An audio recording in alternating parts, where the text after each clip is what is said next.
Welcome to MS academy web ടെക്നോളജിയുടെ day 1 ക്ലാസ്സിലേക്ക് സ്വാഗതം. അപ്പോ നമ്മൾ ഇന്ന് പഠിക്കാൻ പോകുന്നത് ജസ്റ്റ് കുറച്ച് വെബ് ടെക്നോളജിയുടെ ഇൻട്രൊഡക്ഷൻ പോർഷൻസ് ആണ്. അപ്പോ വെബ് ടെക്നോളജി ആദ്യം ഇന്റർനെറ്റ് എന്താണെന്ന് പറഞ്ഞു നോക്കാം. ഇന്റർനെറ്റ് എന്ന് പറയുന്നത് നമ്മുടെ കയ്യിൽ കുറെ കമ്പ്യൂട്ടേഴ്സ് ഉണ്ട്. ആ കമ്പ്യൂട്ടേഴ്സ് തമ്മിൽ ഇന്റർ കണക്ട് ചെയ്തിട്ടുണ്ട്. അത് ഇന്റർ കണക്ട് ചെയ്യാൻ വേണ്ടി നമ്മൾ എന്താണ് കമ്മ്യൂണിക്കേഷൻ നെറ്റ്വർക്ക് യൂസ് ചെയ്തിട്ടുണ്ട്. അങ്ങനെ ഇന്റർ കണക്ട് ചെയ്തിരിക്കുന്ന കമ്പ്യൂട്ടേഴ്സിനെയാണ് നമ്മൾ എന്ന് വിളിക്കുന്നത് ഇന്റർനെറ്റ് എന്ന് വിളിക്കുന്നത്.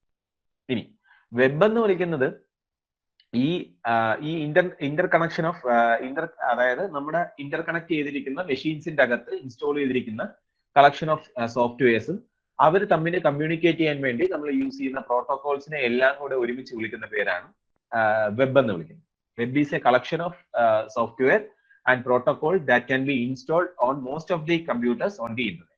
ഇന്റർനെറ്റിനകത്ത് നമുക്കിപ്പോ ഒരു സിസ്റ്റത്തിനകത്ത്, അതായത് ഒരു ഇന്റർനെറ്റിനകത്ത് വേണമെങ്കിൽ നമുക്കൊരു പ്രൊവൈഡർ വേണം.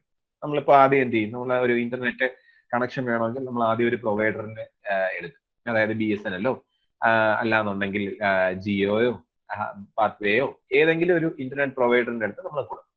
അപ്പൊ നമ്മുടെ കയ്യിൽ ഒരു മോഡമോ അങ്ങനത്തെ ഏതെങ്കിലും ഒരു ട്രാൻസ്മിഷൻ വീഡിയോ നമ്മുടെ വീട്ടിൽ കൊണ്ടുപോയി അത് ആ ഒരു കോൺഫിഗറേഷൻ, ആ മോഡം കോൺഫിഗറേഷൻ ചെയ്ത് കഴിഞ്ഞ് കഴിഞ്ഞാൽ നമുക്ക് അവിടെ നിന്ന് ഒരു IP കിട്ടും. ആ IP വഴിയാണ് നമ്മൾ എന്ത് ചെയ്യുന്നത്? നമ്മൾ ഇന്റർനെറ്റിലേക്ക് നമ്മൾ കണക്ട് ആകുന്നത്.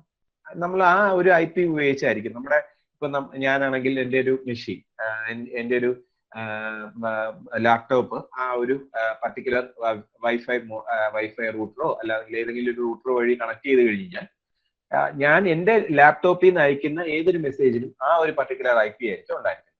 അപ്പോൾ ഞാൻ എന്ത് ചെയ്തു? ഞാൻ ഇന്റർനെറ്റിനകത്ത് കണക്റ്റഡ് ആയി. അപ്പോൾ ഞാനും പാർട്ട് ഓഫ് എന്താണെന്ന് പറയാം, ഇന്റർനെറ്റ് ആണെന്ന് പറയാം. അപ്പോൾ എനിക്ക് വേറൊരാളുമായിട്ട് കമ്മ്യൂണിക്കേറ്റ് ചെയ്യാൻ വേണ്ടി എനിക്ക് എന്ത് വേണം? ഒരു വെബ് ബ്രൗസർ വേണം. പിന്നെ ഒരു വെബ് ബ്രൗസർ ഉണ്ട് എന്നുണ്ടെങ്കിൽ മാത്രം പോരാ, അവിടെ ഒരു കമ്മ്യൂണിക്കേഷൻ ചെയ്യാൻ വേണ്ടി ചില പ്രോട്ടോകോൾ വേണം. HTTP വേണം, അങ്ങനത്തെ കുറെ പ്രോട്ടോകോൾസ് വേണം. FTP വേണം, അങ്ങനെയൊക്കെ കുറെ പ്രോട്ടോകോൾസ് വേണം. ആ പ്രോട്ടോകോൾസും അതേപോലെ സോഫ്റ്റ്വെയർസിനും എല്ലാം കൂടെ കണക്ട് ചെയ്ത് വിളിക്കുന്ന പേരാണ് വെബ് എന്ന് വിളിക്കുന്നത്. ഇനി ഇന്റർനെറ്റിനകത്തുള്ള ചില കമ്പ്യൂട്ടേഴ്സ് എന്ന് പറയുന്നത് അതിനെ നമ്മൾ വെബ് സെർവേഴ്സ് എന്നാണ് വിളിക്കുന്നത്. ആ വെബ് സെർവേഴ്സ് ആണ് നമുക്ക് എന്ത് പ്രൊവൈഡ് ചെയ്യുന്നത്? ഡോക്യുമെന്റ്സ് പ്രൊവൈഡ് ചെയ്യും. ഓക്കെ, അപ്പോൾ ഇന്റർനെറ്റ് എന്താണെന്ന് മനസ്സിലായി, വെബ് എന്താണെന്ന് മനസ്സിലായി. ആ വെബിനകത്ത് കണക്ട് ചെയ്തിരിക്കുന്ന മെഷീൻസിനകത്ത് ചിലതെന്ന് പറയുന്നത് എന്തായിരിക്കും? വെബ് സെർവേഴ്സ് ആയിരിക്കും. വെബ് സെർവേഴ്സ് എന്താണെന്നുള്ള കാര്യം നമുക്ക് ഡീറ്റെയിൽഡ് ആയിട്ട് നോക്കാം. അത് നമുക്ക് എന്ത് പ്രൊവൈഡ് ചെയ്യും? ഡോക്യുമെന്റ്സ് പ്രൊവൈഡ് ചെയ്യും. ഇനി വെബ് ബ്രൗസർ എന്താണ്? അപ്പൊ നമ്മൾ പറഞ്ഞു, അതായത് നമ്മളിപ്പോ എന്താണ് ഗൂഗിൾ ക്രോമും അതേപോലെ ഫയർഫോക്സും എഡ്ജും ഇന്റർനെറ്റ് എക്സ്പ്ലോറും സഫാരി എന്നൊക്കെ പറയുന്നത് എന്താണ്? വെബ് ബ്രൗസറാണ്. ഈ വെബ് ബ്രൗസർ ഉപയോഗിച്ചിട്ടാണ് നമ്മൾ എന്ത് ആക്സസ് ചെയ്യുന്നത്? വേൾഡ് വൈഡ് വെബിനെ നമ്മൾ ആക്സസ് ചെയ്യുന്നത്. നമ്മളിപ്പോ ഒരു ഗൂഗിളിൽ നിന്ന് എന്തെങ്കിലും ഒരു കാര്യം സെർച്ച് ചെയ്തെടുക്കണമെങ്കിൽ നമുക്ക് എന്ത് വേണം? അവിടെ നമുക്ക് ഒരു വെബ് ബ്രൗസറിന്റെ ആവശ്യമുണ്ട്. ആ വെബ് ബ്രൗസർ എന്ന് പറയുന്നത് it provides and GUI for accessing world wide web. ഇന്റർനെറ്റിലുള്ള കണ്ടന്റിനെ ആക്സസ് ചെയ്യാൻ വേണ്ടി നമുക്കൊരു GUI പ്രൊവൈഡ് ചെയ്യുന്ന ഒരു ആപ്ലിക്കേഷൻ സോഫ്റ്റ്വെയർ ആണ് വെബ് ബ്രൗസർ എന്ന് പറയുന്നത്. അപ്പൊ നമ്മളൊരു യൂസർ ഒരു റിക്വസ്റ്റ് കൊടുക്കുകയാണ്. റിക്വസ്റ്റ് നമ്മൾ കൊടുക്കുന്നതെന്ന് പറയുന്നത് URL വഴിയായിരിക്കും നമ്മൾ കൊടുക്കുന്നത്. ഇപ്പം നമ്മൾ www.google.com എന്ന് പറയുന്ന ഒരു കാര്യം നമ്മൾ എന്ത് ചെയ്യുന്നു? URL ടൈപ്പ് ചെയ്യുന്നു. ആ URL ആ ഒരു URL ടാബിനകത്ത് നമ്മൾ ടൈപ്പ് ചെയ്യുന്നു. അതിനുശേഷം എൻ്റർ കീ അടിക്കുമ്പോൾ നമ്മൾ എന്ത് ചെയ്യുന്നു?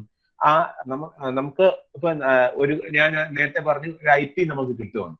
ആ IP എന്ന് പറയുന്ന പോലെ ഏതൊരു കമ്പ്യൂട്ടറിനും കറസ്പോണ്ടിങ് ആയിട്ട് ഒരു IP കാണും. അപ്പൊ ആ IP ഉപയോഗിച്ചിട്ടാണ് നമ്മൾ ഒരു നെറ്റ്വർക്കിനകത്തുള്ള ഒരു കമ്പ്യൂട്ടറിനെ ഐഡന്റിഫൈ ചെയ്യുന്നത്. അപ്പോ നമുക്ക് എന്താണ് ആവശ്യം? നമുക്ക് google.com എന്ന് പറഞ്ഞ് അയച്ചു കഴിഞ്ഞാൽ നമുക്ക് എന്ത് കിട്ടത്തില്ല? ആ ഒരു പർട്ടിക്കുലർ ഇപ്പൊ ഗൂഗിളിന്റെ സർവറിലേക്ക് പോയി കഴിഞ്ഞ് കഴിഞ്ഞാൽ എനിക്ക് ആ സർവർ പേജ്, അതായത് നമ്മൾ സെർച്ച് ചെയ്യാൻ ഉപയോഗിക്കുന്ന ആ ഒരു പേജ് കിട്ടത്തുള്ളൂ. ആ ഒരു പേജ് കിട്ടണമെങ്കിൽ ആദ്യം എന്ത് കണ്ടുപിടിക്കണം? ആദ്യമാണെങ്കിൽ നമ്മൾ ഈ ഗൂഗിളിന്റെ സർവറിന് കറസ്പോണ്ടിങ് ആയിട്ട് ഒരു IP അഡ്രസ്, ആ IP അഡ്രസ് എന്താണെന്നുള്ള കാര്യം കണ്ടുപിടിക്കും. അപ്പൊ അതിനുവേണ്ടി നമ്മൾ യൂസ് ചെയ്യുന്നതാണ് ഒരു DNS സർവർ എന്ന് പറയുന്ന ഒരു കാര്യം നമ്മൾ യൂസ് ചെയ്യും. അപ്പോൾ ഈ DNS സർവർ എന്താ ചെയ്യുന്നത്? നമ്മളിപ്പോ ഒരു www.google.com എന്ന് പറയുമ്പോൾ ഒരു ഡൊമൈൻ നെയിം സ്പെസിഫൈ ചെയ്യുമ്പോൾ ആ ഡൊമൈൻ നെയിമിന് കറസ്പോണ്ടിങ് ആയിട്ടുള്ള IP അഡ്രസ് പ്രൊവൈഡ് ചെയ്യും. അതിനു വേണ്ടിയാണ് നമ്മൾ എന്ത് യൂസ് ചെയ്യുന്നത്? DNS സെർവർ യൂസ് ചെയ്യുന്നത്. അപ്പൊ അവിടെ നിന്ന് നമുക്ക് എന്ത് കിട്ടും? IP അഡ്രസ് കിട്ടും. ആ IP അഡ്രസ്സിൽ പോയി കഴിഞ്ഞാൽ ആ ഒരു നെറ്റ്വർക്കിനകത്തുള്ള കറസ്പോണ്ടിങ് ആയിട്ടുള്ള സെർവറിനെ നമുക്ക് ഐഡന്റിഫൈ ചെയ്യാൻ പറ്റും. അവിടെ ചെന്ന് നമ്മൾ എന്ത് ചെയ്യും? നമ്മുടെ റിക്വസ്റ്റിനെ കൊടുക്കും. അപ്പോൾ അവിടെ നിന്ന് പ്രോസസ് ചെയ്തിട്ട് നമ്മുടെ റിക്വസ്റ്റ് പ്രോസസ് ചെയ്തിട്ട് നമുക്ക് എന്ത് ചെയ്യും? നെസസറി കണ്ടന്റ് നമുക്ക് തിരിച്ച് അയച്ചു തരും. ഈ ഇത്രയും പ്രോസസ്സാണ് എന്തിനകത്ത് നടക്കുന്നത്? നമ്മളിപ്പോ ഒരു HTTP ഡോട്ട് അല്ലെങ്കിൽ http://www.google.com എന്ന് പറഞ്ഞ് ചെയ്ത് നമുക്ക് റിപ്ലൈ വരുന്നത് ഇത്രയും പ്രോസസ്സ് കഴിഞ്ഞിട്ടാണ്. അതായത് ആദ്യം ഈ ഒരു ഡൊമൈൻ നെയിം എന്ന് പറയുന്ന കാര്യം നമുക്ക് കറസ്പോണ്ടിങ് IP അഡ്രസ് ആയിട്ട് മാറി ആ ഒരു പർട്ടിക്കുലർ സെർവറിനെ കണ്ടുപിടിച്ച് ആ സെർവറിൽ നിന്ന് ഒരു പേജ് കറസ്പോണ്ടിങ് ആയിട്ടുള്ള പേജിനെ പ്രോസസ് ചെയ്ത് തിരിച്ച് നമ്മുടെ സെർവറിലേക്ക് നമ്മുടെ ക്ലയന്റ് സൈഡിലേക്ക് അയച്ച് അത് നമ്മുടെ ക്ലയന്റ് സൈഡ് പ്രോസസ് ചെയ്ത് നമുക്ക് എന്ത് ചെയ്യുന്നു? ഡിസ്പ്ലേ ചെയ്ത് തരും. ഇത്രയും പ്രോസസ്സ് വിത്തിൻ നമ്മളിപ്പോ ഒരു എൻ്റർ കീ അടിക്കുന്നതിന് മുമ്പ് തിരിച്ച് നമ്മുടെ കയ്യിൽ എന്ത് വരുന്നു? നമുക്ക് കാണാൻ പറ്റുന്നു. അത്രയും സ്മോൾ ഗ്യാപ്പിൽ നമുക്ക് എന്ത് ചെയ്യാനാണ്? ഇത്രയും പ്രോസസ്സ് അവിടെ നടക്കുക. ചിലപ്പോൾ ചില കേസസിൽ നമുക്ക് എന്ത് ചെയ്യും? ചില പേജസ് ഒക്കെ എന്ന് പറയുന്നത് ക്യാഷ് ചെയ്ത് വെച്ചിരിക്കും. നമ്മുടെ ബ്രൗസറിനകത്ത് ക്യാഷ് ചെയ്ത് വെച്ചിരിക്കും. അത് ആ ഒരു ഡീറ്റെയിൽസ് ഒക്കെ നമുക്ക് ഈ ഒരു വെബ് ടെക്നോളജിയുടെ ഏറ്റവും ലാസ്റ്റ് പോർഷനിൽ നമുക്ക് പഠിക്കാം. അതായത് ക്യാഷിംഗ് എന്താണെന്നും കുക്കീസ് എന്താണെന്നും ഉള്ള കാര്യങ്ങളൊക്കെ ഏറ്റവും ലാസ്റ്റ് നമുക്ക് പഠിക്കാം. ഓക്കെ, അപ്പോൾ ഇതിനകത്ത് ഏറ്റവും ഇമ്പോർട്ടന്റ് ആയിട്ടുള്ളതെന്ന് പറയുന്നത് വെബ് ബ്രൗസേഴ്സിന്റെ എക്സാമ്പിൾസ് എന്തൊക്കെയാണ്? സ്ഥിരം ചോദിക്കുന്ന ഒരു ക്വസ്റ്റ്യൻ ആണ്. Find the odd one out എന്ന് പറയുന്ന ക്വസ്റ്റ്യൻ ചോദിക്കും. Google Chrome, Firefox, edge, Microsoft Windows എന്നായിരിക്കും ചോദിക്കുന്നത്. അതിനകത്ത് ഓഡ് വൺ ഔട്ട് എന്ന് പറയുന്നത് മൈക്രോസോഫ്റ്റ് വിൻഡോ ആണ്. ബാക്കിയെല്ലാം വെബ് ബ്രൗസർ ആണ്. മൈക്രോസോഫ്റ്റ് വിൻഡോസ് എന്ന് പറയുന്നത് എന്താണ്? ഓപ്പറേറ്റിംഗ് സിസ്റ്റം ആണ്. ഓക്കെ, അപ്പൊ അതാണ് എന്തിനകത്ത് നമുക്ക് നോക്കാനുള്ളത്? വെബ് ബ്രൗസറിനകത്ത് നോക്കാനുള്ളത്. ഇനി അടുത്തത് വെബ് സെർവേഴ്സ്. വെബ് സെർവർ എന്ന് പറയുന്നത് നമുക്ക് ഏതൊരു വെബ്സൈറ്റ് ആയിരുന്നാലും കൂടുതൽ പേര് ആക്സസ് ചെയ്യുന്ന, അതായത് നമ്മൾ ഏതൊരു വെബ്സൈറ്റ് ഉണ്ടാക്കി കഴിഞ്ഞാൽ ആ വെബ്സൈറ്റിന്റെ പേജസ് സേവ് ചെയ്യാൻ വേണ്ടി യൂസ് ചെയ്യുന്ന എന്താണ്? ഒരു കമ്പ്യൂട്ടറിനെയാണ്. അല്ലെങ്കിൽ നമുക്ക് എന്ത് പറയാം? നമുക്ക് ഒരു കമ്പ്യൂട്ടറിനെ വേണമെങ്കിൽ ഒരു സെർവർ എന്ന് പറയാം. അല്ലെങ്കിൽ അതിനകത്ത് ഒരു സെർവർ മെഷീൻസ് മാത്രമായിരിക്കും. അതിനകത്ത് നമുക്ക് എന്ത് ചെയ്യാം? മോണിറ്ററും അങ്ങനത്തെ കാര്യങ്ങളൊന്നും കാണത്തില്ല. ജസ്റ്റ് എന്ത് ചെയ്യും? നമുക്ക് സ്റ്റോറേജ് സ്പേസും കാണും, CPU കാണും. അതിനനുസരിച്ചുള്ള കാര്യങ്ങൾ മാത്രമേ കാണുന്ന ഒരു സെർവറിനെ വേണമെങ്കിൽ നമുക്ക് പറയാം. ഇത്രയും കാര്യങ്ങളാണ് നമുക്ക് വെബ് സെർവർ എന്ന് വിളിക്കുന്നത്.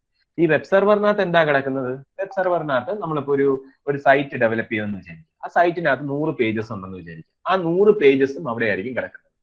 ഇപ്പോ 100 പേജിനകത്ത് ചിലപ്പോ ഒരു യൂസർ എന്ന് പറയുന്നത് ഒരു 25th പേജ് ആയിരിക്കും ചോദിക്കുന്നത്. അപ്പോ നമ്മുടെ കയ്യിൽ 100 പേജ് ഉണ്ട്. യൂസർ ചോദിക്കുന്ന ഏത് പേജാണോ ആ പേജിന് റിട്ടേൺ ചെയ്ത് കൊടുക്കണം. അപ്പൊ ആ ഒരു പ്രോസസ്സിങ്ങും അതിന് വേണ്ടിയിട്ടുള്ള പ്രോഗ്രാംസും എല്ലാം കിടക്കുന്നത് എവിടെയാണ്? ഈ വെബ് സെർവറിനകത്താണ് കിടക്കുന്നത്. ഈ വെബ് സെർവർ എന്ന് പറയുന്നതിനെ നമുക്ക് സ്ലേവ് പ്രോഗ്രാം എന്നാണ് വിളിക്കുന്നത്. അതിന് കാരണം എന്ന് പറഞ്ഞു കഴിഞ്ഞാൽ അത് എന്തെങ്കിലും ഒരു റിക്വസ്റ്റ് വന്നു കഴിഞ്ഞാൽ മാത്രമേ ആക്റ്റീവ് ആവത്തുള്ളൂ. അതായത് ഇപ്പോ ആരും ഉപയോഗിക്കാത്ത ഒരു വെബ്സൈറ്റ് ആണെന്ന് വിചാരിക്കുക. ആ വെബ്സൈറ്റ് എപ്പോഴും ആ വെബ്സൈറ്റിനകത്തുള്ള സെർവർ എപ്പോഴും എന്തായിരിക്കും? ഇനാക്റ്റീവ് സ്റ്റേറ്റിലായിരിക്കും. ആരെങ്കിലും ഒരു പർട്ടിക്കുലർ യൂസർ അതിനെ റിക്വസ്റ്റ് ചെയ്താൽ മാത്രമേ എന്ത് ചെയ്യത്തുള്ളൂ? അത് വർക്ക് ചെയ്യാൻ തുടങ്ങും. ഓക്കെ, ഇതാണ് വെബ് സെർവർ എന്ന് വിളിക്കുന്നത്. വെബ് സെർവറിന്റെ എക്സാമ്പിൾ വളരെ ഇമ്പോർട്ടന്റ് ആണ്. അതും യഥാർത്ഥത്തിൽ ചോദിക്കാറുണ്ട്. ഒരിക്കൽ എനിക്ക് തോന്നുന്നു HSSTക്ക് ചോദിച്ച ഒരു ക്വസ്റ്റ്യൻ ആണെന്ന് തോന്നുന്നു. HSSTക്കോ അല്ലെങ്കിൽ lecturing computer science college education ചോദിച്ച ക്വസ്റ്റ്യൻ ആണെന്ന് തോന്നുന്നു. ഇതിന്റെ അകത്ത് ഏതാണ് വെബ് സെർവറിന്റെ എക്സാമ്പിൾ എന്നുള്ള രീതിയിൽ ചോദിച്ചിട്ടുണ്ടായിരുന്നു. അപ്പോൾ Apache, Microsoft internet information system IIS, ജിനിക്സ് എന്നൊക്കെ ഉള്ളത് എന്തിന്റെ എക്സാമ്പിൾ ആണ്? വെബ് സെർവേഴ്സിന്റെ എക്സാമ്പിൾ ആണ്. ഏറ്റവും ഇമ്പോർട്ടന്റ് ആയിട്ട് നമ്മൾ ഈ ഒരു കോഴ്സിനകത്ത് പഠിക്കാൻ പോകുന്നത് അപ്പാച്ചിയെ പറ്റിയായിരിക്കും നമ്മൾ പഠിക്കാൻ പോകുന്നത്. ഇത്രയും കാര്യങ്ങളാണ് വെബ് സെർവറിനകത്തുള്ളത്. URL നമ്മൾ ഓൾറെഡി URLന്റെ എക്സാമ്പിൾ ഒക്കെ നോക്കിയായിരുന്നു. www.google.com എന്ന് പറഞ്ഞ് എഴുതി കഴിഞ്ഞാൽ അതിനെയാണ് നമ്മൾ എന്തെന്ന് വിളിക്കുന്നത്? URL എന്ന് വിളിക്കുന്നത്. അപ്പൊ URL എന്ന് പറയുന്നത് ഒരു പേജിനെ ഐഡന്റിഫൈ ചെയ്യാൻ വേണ്ടി നമ്മൾ യൂസ് ചെയ്യുന്ന ഒരു പർട്ടിക്കുലർ ഐഡന്റിഫയറിനെയാണ് നമ്മൾ എന്തെന്ന് വിളിക്കുന്നത്? URL എന്ന് വിളിക്കുന്നത്. Uniform resource locator are used to identify document on the internet. ഈ ഡോക്യുമെന്റിന്റെ ഒരു പ്രത്യേകത ഇതിനകത്ത് ഈ ഒരു ഇത് പറഞ്ഞു കഴിഞ്ഞാൽ ഇത്രയും കാര്യങ്ങൾ എന്ന് പറയുന്നത് ഇതെന്ന് പറയുന്നത് സെർവറിന്റെ പേരായിരിക്കും നമ്മൾ പറയുന്നത്. ഈ സർവറിനെ ഐഡന്റിഫൈ ചെയ്യാൻ വേണ്ടിയായിട്ടായിരിക്കും നമ്മൾ എന്ത് ചെയ്യുന്നത്, വെബ് സർവറിനെ ഐഡന്റിഫൈ ചെയ്യാൻ വേണ്ടിയാണ് നമ്മൾ എന്ത് യൂസ് ചെയ്യുന്നത്, ഈ www.gamboko.com എന്ന് പറയുന്ന കാര്യം യൂസ് ചെയ്യുന്നത്. അപ്പൊ ഞാൻ നേരത്തെ പറഞ്ഞ പോലെ ഈ ഒരു www.gamboko.com എന്ന് പറയുമ്പോൾ നമ്മുടെ DNS സർവറിൽ പോയിട്ട് അതിന്റെ കറസ്പോണ്ടിങ് IP അഡ്രസ്സിലേക്ക് പോയി ആ IP അഡ്രസ്സിന്റെ അകത്തുനിന്ന് നമ്മൾ എന്ത് ചെയ്യുന്നു, കറസ്പോണ്ടിങ് സിസ്റ്റത്തിലേക്ക് എത്തി, നമ്മുടെ വെബ് സർവറിലേക്ക് എത്തി. ആ വെബ് സർവറിന്റെ അകത്ത് നമുക്ക് എന്ത് ചെയ്യും, ഒരു ഹോം പേജ് കാണും. ആ ഹോം പേജിനകത്താണ് നമ്മൾ ഇവിടെ നിൽക്കുന്നത്. എന്നിട്ട് അവിടെ നിന്ന് ഒരു ഫയൽ എന്ന് പറയുന്ന ഫോൾഡർ കാണും. ആ ഫയൽ എന്ന് പറയുന്ന ഫോൾഡറിന്റെ അകത്ത് നമ്മുടെ നമുക്ക് എന്ത് കാണും, F99 എന്ന് പറയുന്ന ഫോൾഡർ കാണും. ആ F99 എന്ന് പറയുന്ന ഫോൾഡറിന്റെ അകത്ത് സ്റ്റോർ ഫ്രണ്ട് .html എന്ന് പറയുന്ന പേജ് നമുക്ക് ആക്സസ് ചെയ്യാം. ഓക്കെ, ഇത്രയും കാര്യങ്ങളാണ് നമുക്ക് വേണ്ടത്. അതായത് എനിക്ക് യൂസർ റിക്വസ്റ്റ് ചെയ്തിരിക്കുന്നത് എന്താണ്, നമുക്ക് gamboko.com എന്ന് മാത്രമല്ല ചോദിച്ചിരിക്കുന്നത്, ആ gamboko.com-നകത്ത് പോവുക, അതിനകത്ത് ഫയൽസ് എന്ന് പറയുന്ന ഫോൾഡർ ഉണ്ടായിരിക്കും, F99 എന്ന് പറയുന്ന ഫോൾഡർ ഉണ്ടായിരിക്കും, അതിന്റെ അകത്ത് സ്റ്റോർ ഫ്രണ്ട് എന്ന് പറയുന്ന HTML പേജ് ആണ് എനിക്ക് വേണ്ടത്. അപ്പൊ ഇങ്ങനെ ഒരു റിക്വസ്റ്റ് കൊടുത്തു കഴിഞ്ഞാൽ ഇതിന്റെ അകത്തുള്ള ആ HTML പേജ് ആയിരിക്കും തിരിച്ച് റെസ്പോൺസ് ആയിട്ട് പോകുന്നത്. ഇനി ഇങ്ങനെ ഒരു പേജ് ഇല്ല എന്നുണ്ടെങ്കിൽ നമുക്ക് പേജ് നോട്ട് ഫൗണ്ട് എന്ന് പറയുന്ന എറർ ആയിരിക്കും തിരിച്ചു തരുന്നത്. ഓക്കെ, നമുക്ക് വേണമെന്നുണ്ടെങ്കിൽ അബ്സല്യൂട്ട് ആയിട്ടായിരിക്കും പറയാം, അല്ലാന്നുണ്ടെങ്കിൽ റിലേറ്റീവ് ആയിട്ടും പറയാം. അപ്പൊ ഈ ഒരു കേസിനാണ് നമ്മൾ എന്ത് ചെയ്യുന്നു, കംപ്ലീറ്റ് ആയിട്ടുള്ള പാത്താണ് നമ്മൾ പറയുന്നത്. ചിലപ്പോ നമ്മൾ gamboko.com എന്ന് പറഞ്ഞ് പറയുമ്പോൾ തന്നെ നമ്മൾ ചിലപ്പോൾ എത്തുന്നത് എവിടെയായിരിക്കും, ഫയൽസ് F9-നകത്തായിരിക്കും എത്തുന്നത്. ചിലപ്പോൾ അത് റിലേറ്റീവ് ആയിട്ട് നമ്മൾ എങ്ങോട്ടായിരിക്കും ഇങ്ങനെ പറഞ്ഞു കഴിഞ്ഞാൽ നേരെ ചെന്നെത്തുന്നത് എങ്ങോട്ടായിരിക്കും, ഫയൽസ് F99-ലേക്കായിരിക്കും എത്തുന്നത്. ഇനി അങ്ങനെയാണ് എന്നുണ്ടെങ്കിൽ നമ്മൾ എന്ത് ചെയ്യേണ്ട ആവശ്യമില്ല, നമ്മൾ ജസ്റ്റ് എന്ത് ചെയ്താൽ മതി, സ്റ്റോർ ഫ്രണ്ട് .html എന്ന് പറഞ്ഞു കൊടുത്താൽ മതി. സേ ഫോർ എക്സാമ്പിൾ നമ്മൾ കൊടുക്കേണ്ട അഡ്രസ് എന്ന് പറയുന്നത് http://www.gamboko.com then storefront. Okay, storefront HTML ഇങ്ങനെ എഴുതി കഴിഞ്ഞ് കഴിഞ്ഞാൽ നമുക്ക് എന്ത് കിട്ടും, ആ ഒരു റിലേറ്റീവ് അഡ്രസ് ആണെന്നുണ്ടെങ്കിൽ നമ്മൾ എങ്ങോട്ടേക്ക് പോകും, നമ്മൾ ആ ഒരു പർട്ടിക്കുലർ അഡ്രസ്സിലേക്ക് പോകും. ഓക്കെ, ഇതാണ് റിലേറ്റീവ് അഡ്രസ്സും അതേപോലെ കംപ്ലീറ്റ് അഡ്രസ്സും അബ്സല്യൂട്ട് അഡ്രസ്സും എന്ന് പറയുന്നത്. ഓക്കെ, ഇനി അടുത്തത് HTML. നമ്മൾ ഇനിയാണ് നമ്മുടെ സിലബസിലേക്ക് പോകുന്നത്. ഫസ്റ്റ് ഏതെന്ന് പറയുന്നത് HTML എന്നാണ്. HTML-ന്റെ ഫുൾ ഫോം എന്ന് പറയുന്നത് ഹൈപ്പർ ടെക്സ്റ്റ് മാർക്കപ്പ് ലാംഗ്വേജ്. ഇത് സ്ഥിരമായിട്ട് ചോദിക്കാറുള്ള ഒരു ക്വസ്റ്റ്യൻ ആണ്, എന്താണ് HTML-ന്റെ ഫുൾ ഫോം എന്നുള്ള കാര്യം. That is hyper text markup language എന്ന് പറയുന്നതാണ് HTML-ന്റെ ഫുൾ ഫോം. ഇത് നമ്മൾ നോർമലി യൂസ് ചെയ്യുന്നത് എന്ന് പറയുന്നത് വെബ് പേജസ് ഡിസൈൻ ചെയ്യാൻ വേണ്ടി നമ്മൾ മെയിൻലി യൂസ് ചെയ്യുന്നതാണ് ഈ ഒരു എന്തെന്ന് വിളിക്കുന്നത്, ഹൈപ്പർ ടെക്സ്റ്റ് മാർക്കപ്പ് ലാംഗ്വേജ് എന്ന് വിളിക്കുന്നത്. It is a standard markup language for creating web pages. It is developed by Tim Berners-Lee. അതായത് www ഡെവലപ്പ് ചെയ്ത അതേ ആൾക്കാർ തന്നെയാണ് എന്തിനേയും ഡെവലപ്പ് ചെയ്തിരിക്കുന്നത്, HTML-ഉം ഡെവലപ്പ് ചെയ്തിരിക്കുന്നത്. 1991-ലാണ് ടിം ബെർണേഴ്സ്-ലീ എന്ന് പറയുന്ന ആൾക്കാർ എന്തിനെ ഡെവലപ്പ് ചെയ്തത്, HTML-നെ ഡെവലപ്പ് ചെയ്തത്. HTML-ന്റെ ഫയൽ എക്സ്റ്റൻഷൻ എന്ന് പറയുന്നത് ഒന്നീ നിങ്ങൾക്ക് HTML ആയിട്ട് സേവ് ചെയ്യാം, അല്ലെങ്കിൽ HTML ആയിട്ട് സേവ് ചെയ്യാം. ഓക്കെ, രണ്ട് രീതിയിൽ നമുക്ക് സേവ് ചെയ്യാം. കറണ്ട് വെർഷൻ എന്ന് പറയുന്നത് HTML5 ആണ്. ഇപ്പൊ കറന്റ്ലി നമ്മൾ യൂസ് ചെയ്തുകൊണ്ടിരിക്കുന്ന വെർഷൻ എന്ന് പറയുന്നത് HTML5 എന്ന് പറയുന്ന വെർഷനാണ് യൂസ് ചെയ്തിരിക്കുന്നത്. ഇപ്പൊ നമ്മൾ ഇനി അടുത്തത് നമ്മൾ നോക്കാൻ പോകുന്നത് പറയുന്നത് HTML-ന്റെ ഒരു ഡോക്യുമെന്റ് എങ്ങനെയായിരിക്കും എന്നുള്ള കാര്യമാണ് നമ്മൾ അടുത്തത് നോക്കാൻ പോകുന്നത്. ഫസ്റ്റ് വൺ, നമുക്കിപ്പോ ഒരു HTML ഉണ്ട് എന്നുണ്ടെങ്കിൽ മെയിൻ ആയിട്ടുള്ള കുറെ കാര്യങ്ങൾ ഞാൻ പറഞ്ഞുതരാം. അതായത് മെയിൻ ടാഗ് എന്ന് പറയുന്നത് HTML എന്ന് പറയുന്ന ഒരു ടാഗാണ്. ഈ HTML ടാഗിനെയാണ് നമ്മൾ റൂട്ട് എന്ന് വിളിക്കുന്നത്. റൂട്ട് ഓഫ് HTML എന്ന് വിളിക്കുന്ന HTML ഡോക്യുമെന്റ് എന്ന് പറയുന്ന ഈ ടാഗാണ്. അപ്പോൾ ഈ HTML-നകത്ത് കുറെ പ്രീ ഡിഫൈൻഡ് ആയിട്ടുള്ള ടാഗ്സ് മാത്രമേ ഉള്ളൂ. HTML has pre defined tags. അതായത് നമ്മൾ ഇതിന്റെ ഡെവലപ്പേഴ്സ് കുറെ ടാഗ്സ് ഡിഫൈൻ ചെയ്തിട്ടുണ്ട്. ആ ടാഗ്സ് മാത്രമേ നമുക്ക് യൂസ് ചെയ്യാൻ പറ്റത്തുള്ളൂ. നമുക്ക് സ്വന്തമായിട്ട് ഒരു ടാഗ് ഒന്നും യൂസ് ചെയ്യാൻ പറ്റത്തില്ല. ഓക്കെ, പ്രീ ഡിഫൈൻഡ് ടാഗ്സ് മാത്രമേ യൂസ് ചെയ്യാൻ പറ്റത്തുള്ളൂ. പക്ഷെ XML എന്ന് പറയുന്ന ഒരു കാര്യത്തിനകത്ത് നമുക്ക് വേണമെങ്കിൽ യൂസർ ഡിഫൈൻഡ് ടാഗ്സും യൂസ് ചെയ്യാം. XML എന്ന് പറയുന്നത് എക്സ്റ്റെൻസിബിൾ മാർക്കപ്പ് ലാംഗ്വേജ് ആണ്. XML-ന്റെ അകത്ത് നമുക്ക് എന്ത് ചെയ്യാം, യൂസർ ഡിഫൈൻഡ് ടാഗ്സും യൂസർ ഡിഫൈൻഡ് ടാഗ്സും യൂസ് ചെയ്യാൻ പറ്റും. ഓക്കെ, യൂസർ ഡിഫൈൻഡ് ടാഗ്സ് എന്നൊക്കെ പറയുന്നതിന്റെ എക്സാമ്പിൾ എന്ന് പറയുന്നത് പേഴ്സൺ എന്ന് പറയുന്ന ടാഗ്, പേഴ്സൺസ് എന്ന് പറയുന്ന ടാഗിനകത്ത് നമുക്ക് പേഴ്സൺ ഉപയോഗിക്കാം. ഒരു പേഴ്സന്റെ അകത്ത് എന്തൊക്കെയുണ്ട്, നെയിം ഉണ്ട്, ഏജ് ഉണ്ട് എന്നൊക്കെ ഉള്ള രീതിയിൽ നമുക്ക് എന്ത് ചെയ്യാം, നമുക്ക് ഒരു പേഴ്സൺസിനകത്ത് മോർ ദാൻ വൺ പേഴ്സൺസ് കാണും. ഓക്കെ, അവർക്ക് ഓരോന്നിനകത്ത് നെയിമും ഏജും കാണും. ഓക്കെ, ഇങ്ങനെയൊക്കെ പറഞ്ഞ് നമുക്ക് എന്ത് ചെയ്യാൻ പറ്റും, നമുക്ക് XML-നകത്ത് എഴുതാൻ പറ്റും. പക്ഷെ ഏതിനകത്ത് നമുക്ക് എഴുതാൻ പറ്റത്തില്ല, നമുക്ക് ഈ ഒരു HTML-നകത്ത് എഴുതാൻ പറ്റത്തില്ല. ഓക്കെ, HTML-നകത്ത് എല്ലാം പ്രീ ഡിഫൈൻഡ് ടാഗ്സ് മാത്രമേ യൂസ് ചെയ്യൂ. അപ്പോൾ റൂട്ട് ഓഫ് HTML ഡോക്യുമെന്റ് എന്ന് പറയുന്നത് എന്താണ്, HTML ടാഗിനെയാണ് നമ്മൾ റൂട്ട് എന്ന് വിളിക്കുന്നത്. ഇനി അടുത്തത്, ഇതിന്റെ അകത്ത് രണ്ട് കാര്യങ്ങളുണ്ട്. ഒന്ന് ഹെഡ് എന്ന് പറയുന്ന ഒരു പോർഷൻ ഉണ്ട്. ഓക്കെ, ഹെഡ് എന്ന് പറയുന്ന ഒരു പോർഷൻ ഉണ്ട്, ബോഡി എന്ന് പറയുന്ന ഒരു പോർഷൻ ഉണ്ട്. ഹെഡ് എന്ന് പറയുന്ന പോർഷൻ ഉണ്ട്, ബോഡി എന്ന് പറയുന്ന പോർഷൻ. ഇനി ഒരു വെബ് പേജ് നിങ്ങൾ എടുക്കുകയാണെങ്കിൽ, കൺസിഡർ ചെയ്യുകയാണെങ്കിൽ, ഇതാണ് നിങ്ങളുടെ ബ്രൗസർ എന്നുണ്ടെങ്കിൽ ഇവിടെ ആയിട്ടായിരിക്കും നമ്മൾ എന്ത് ചെയ്യുന്നത്, URL ടൈപ്പ് ചെയ്യുന്നത്. ഓക്കെ, URL ടൈപ്പ് ചെയ്യുന്നത് ഇവിടെ ആയിരിക്കും എന്ന് വിചാരിക്കുക. ഓക്കെ, ഇവിടെയാണ് URL ടൈപ്പ് ചെയ്യുന്ന സാധനം. ഇനി ഇവിടെ ആയിട്ട് നമുക്ക് എന്ത് കാണാൻ പറ്റും, ആ ഒരു കറണ്ട് പേജിന്റെ ഒരു ടാബ് കാണാൻ പറ്റും. ഇവിടെ ആയിട്ട് ഒരു പ്ലസ് സൈൻ ഒക്കെ നിങ്ങൾക്ക് ഗൂഗിൾ ക്രോമിനോ അല്ലെങ്കിൽ ഫയർഫോക്സോ എടുക്കുമ്പോൾ നിങ്ങൾക്ക് കാണാൻ പറ്റും. ഈ ഒരു റീജിയനെയാണ് നമ്മൾ എന്ന് വിളിക്കുന്നത്, ഹെഡ് എന്ന് വിളിക്കുന്നത്. ഓക്കെ ഓക്കെ ഇനി ഈ ഒരു റീജിയൻ, അതായത് നമ്മുടെ പേജ് റീജിയനെയാണ് നമ്മൾ എന്ന് വിളിക്കുന്നത്, ബോഡി എന്ന് വിളിക്കുന്നത്.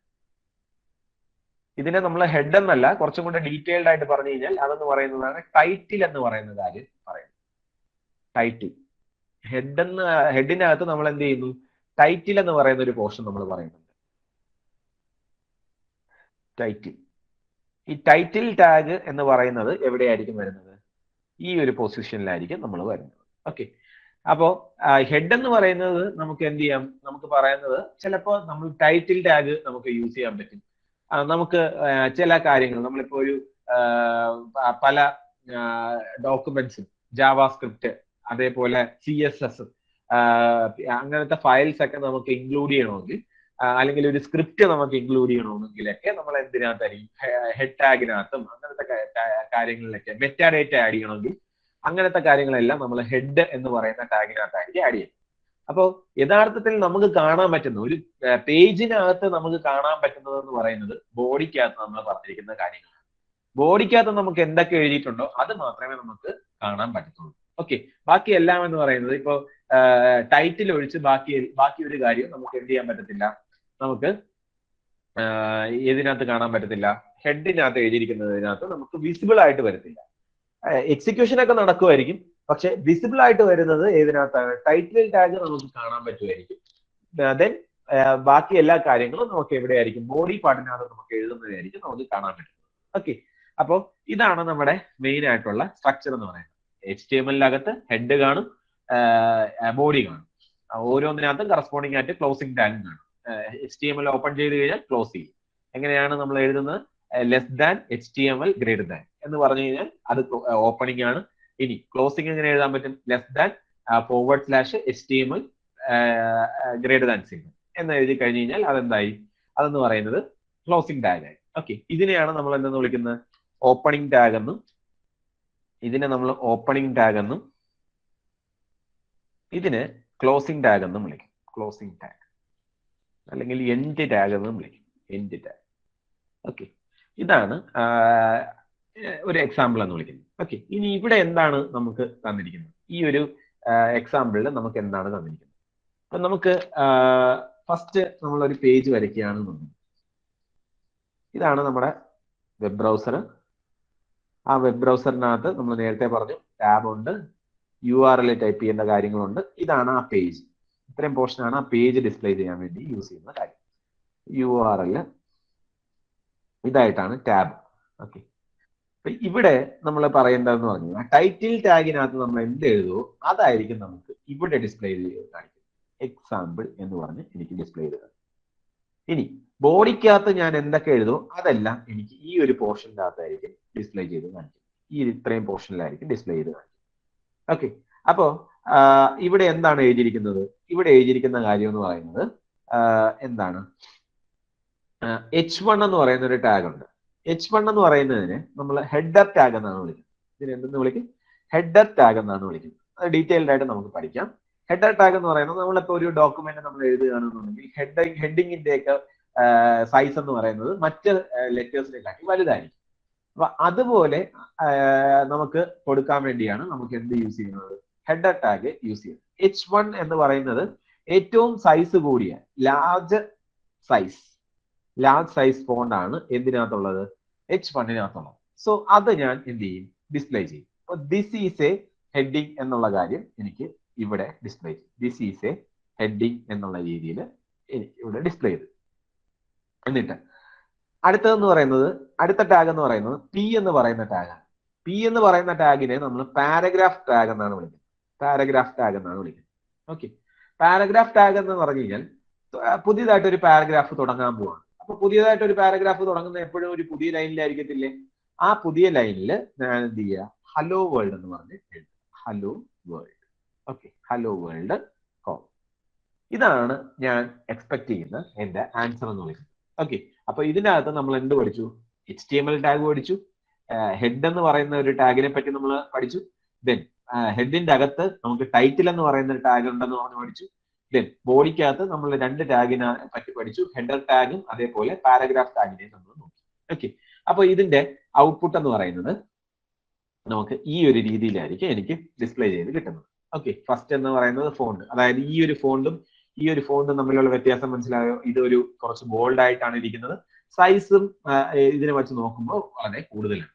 ഓക്കെ, അപ്പൊ ഇത്രയും കാര്യങ്ങളാണ് നമ്മുടെ എക്സാമ്പിളിനകത്ത് നമുക്കുള്ളത്. ഇനി നമ്മൾ ആകെ ഈ ഒരു ലൈൻ മാത്രം നമ്മൾ നോക്കിയില്ല.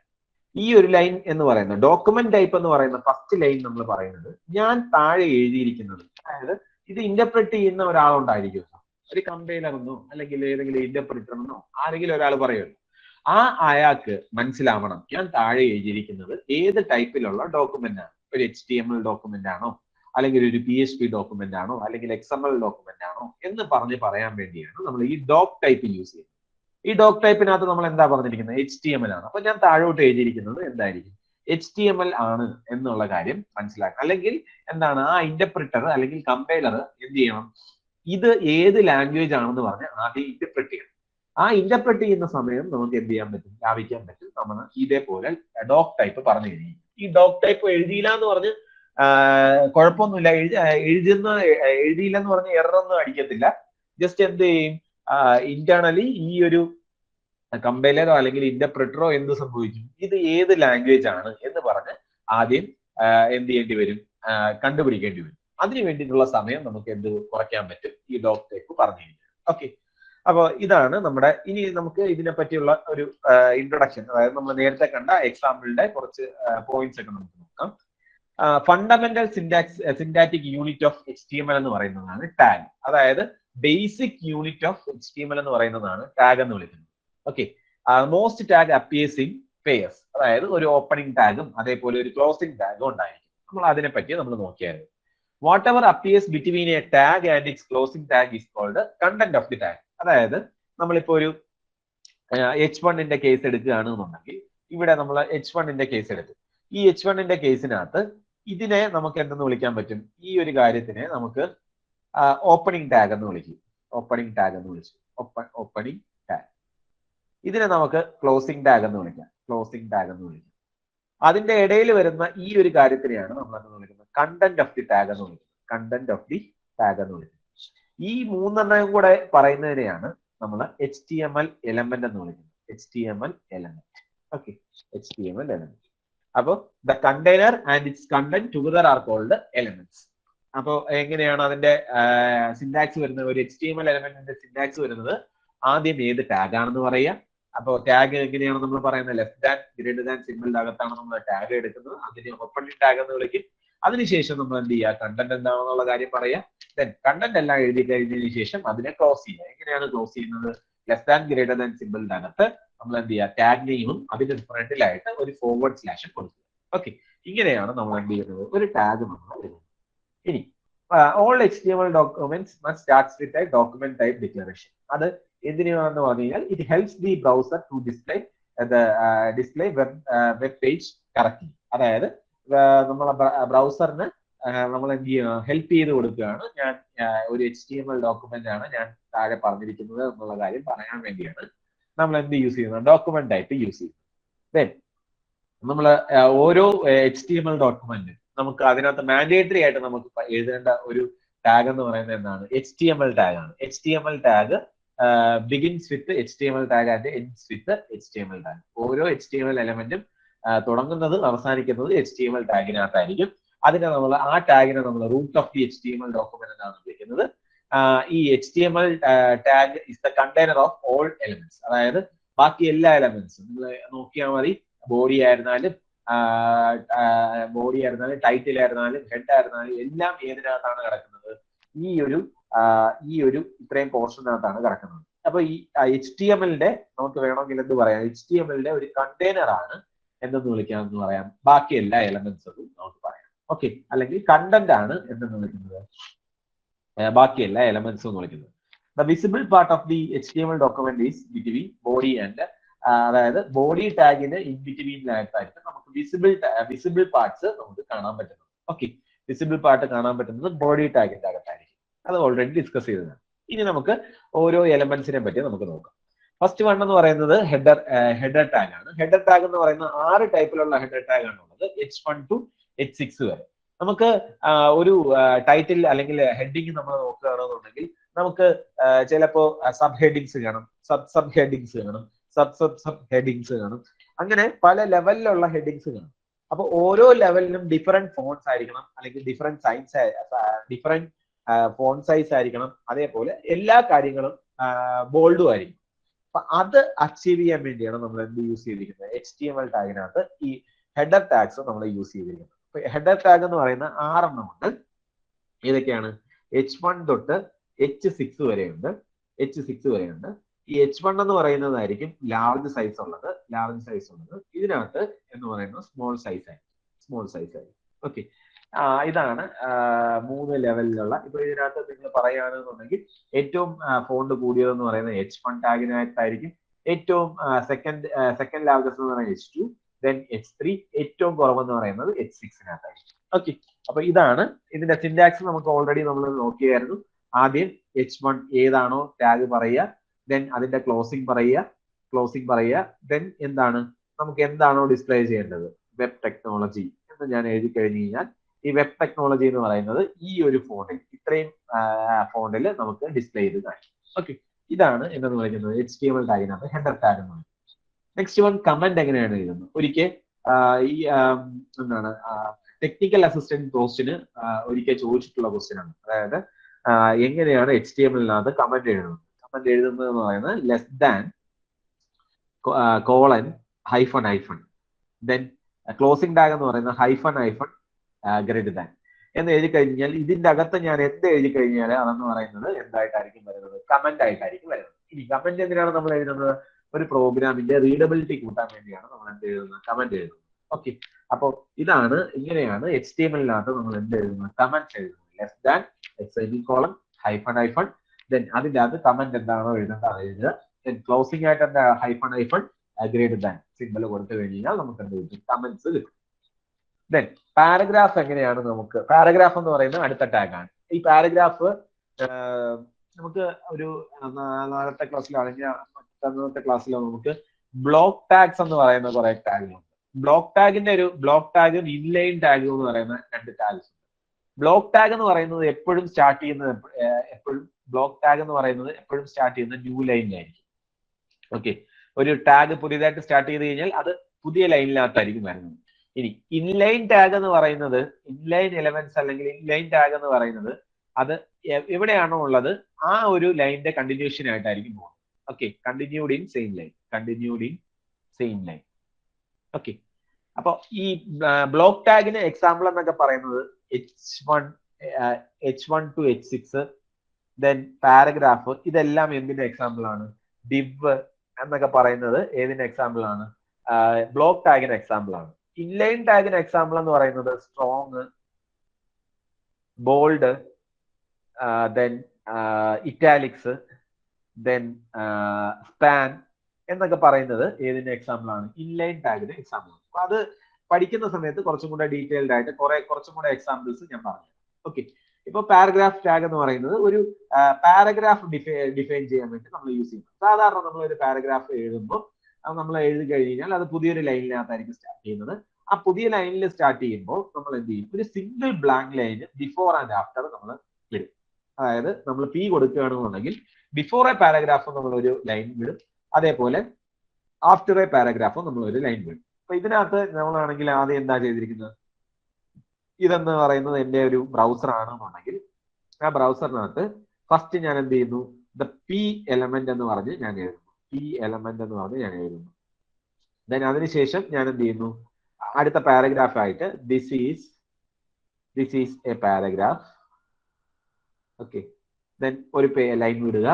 ദെൻ അടുത്തതായിട്ട് വീണ്ടും ദിസ് ഈസ് എ പാരഗ്രാഫ് പറയുക, this is A paragraph. Then വീണ്ടും ഒരു ലൈൻ വിടുക, ദിസ് ഈസ് എ പാരഗ്രാഫ്. ഈ ഒരു രീതിയിലായിരിക്കും നമുക്ക് എന്ത് വരുന്നത്, ഔട്ട്പുട്ട് വരുന്നത്. ഓക്കെ, അപ്പൊ ഇവിടെ നോക്കിക്കഴിഞ്ഞ് കഴിഞ്ഞാൽ നിങ്ങൾക്ക് മനസ്സിലാവും എന്താണ് ആ ഒരു രീതിയിലാണ് നമുക്ക് എന്ത് വന്നിരിക്കുന്നത്, ഔട്ട്പുട്ട് വന്നിരിക്കുന്നത്. ഓക്കെ, ഇത് കൂടാതെ HTML-ന്റെ ടാഗ്സ്, ഡിഫറെന്റ് ടാഗ്സ് ബാക്കിയുള്ളതും കൂടെ നമുക്ക് നോക്കാം. ഫോം ടാഗ് ഒക്കെ നോക്കാം. ഓക്കെ.